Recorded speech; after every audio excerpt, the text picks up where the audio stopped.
A long time ago, a man left for a foreign country, leaving behind his wife, one daughter, and two sons. After some time, he sent a letter home, but no one opened it. They carefully placed it on top of the cupboard. 6 months later, he sent another letter. Again, no one opened it. They gently wiped off the dust and placed it with the first one. The man grew increasingly worried. 2 letters sent, yet no reply. Another 6 months passed, and he sent a third letter. This time too, they just cleaned the old ones and placed all 3 neatly on top of the cupboard. Now truly anxious, the man finally returned home. His youngest son opened the door. The father asked about his wife. The boy replied, "Mother fell very ill, we had no money, and due to lack of treatment, she passed away." With tears in his eyes, the father asked about his daughter. The boy said, "People from a nearby house forced her to marry their son. They mistreat her, and she lives a life of misery." "And your elder brother?" the father asked. After mother and sister were gone, he fell into bad company. The boy said quietly,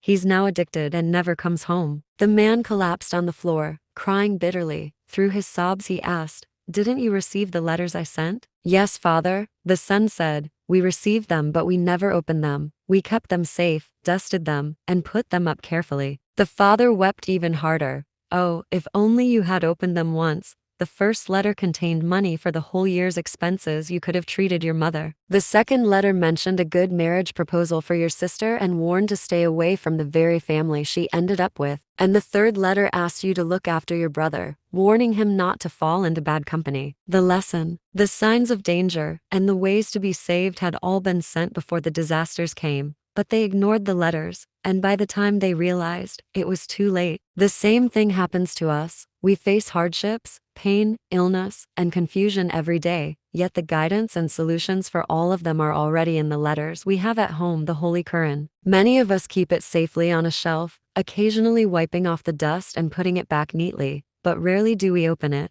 read it, and understand its meaning. Inside it are the cures for every sorrow, every illness, and the path to peace and salvation. Let us open it often, read it with understanding, reflect on its meaning, and live by its message. Then, by Allah's mercy, we can build a life of true peace and guidance. The Quran, the most read book in the world, yet the least understood. May Almighty Allah grant us the ability to read it regularly, even if just a few verses a day, understand its meaning and tafsir, and live according to it. Ameen.